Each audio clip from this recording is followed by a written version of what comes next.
We got to talk about dealing with unfavorable circumstances when you're manifesting, because a lot of people are surrounded by 3D events and circumstances that they don't prefer and they don't like. And what do? They react to it. And they react typically in a negative way. They assign negative meaning to it, they get emotional about it, and then they spiral, because then those thoughts and feelings trigger more of those negative emotions, and they keep going around in circles and circles and circles. And you have to break this negative cycle loop.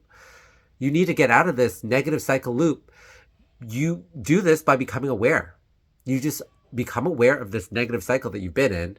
And once you're aware of that, you have all the power. This is why awareness and the I am is the source of all of it. Because when you are in awareness mode, what you can do is now you can choose and select to respond differently, right?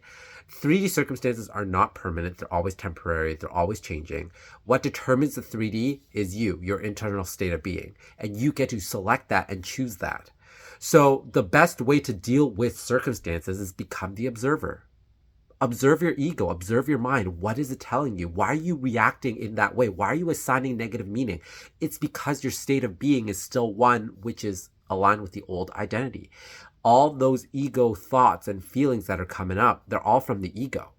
And you have to observe that, meaning that you're putting yourself in a third person perspective, and you can recognize that the ego is not you. The thoughts, the feelings, all those negative assigning meanings to those things that are happening in the 3D, that's not you that's doing it. That's the ego that's doing it.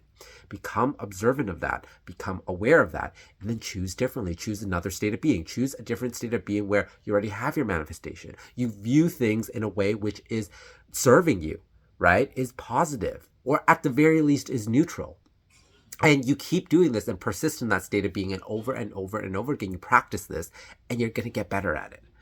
So remember this, because it's critical for your manifestation, okay?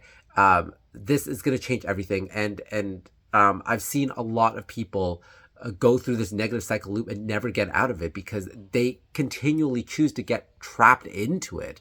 Now that you know and you're now aware of it, you know how to break out of the cycle. Okay, so stop reacting to the circumstances the way that you have been before in the past. Start responding them by the way that you choose from your state of being to respond to. Okay.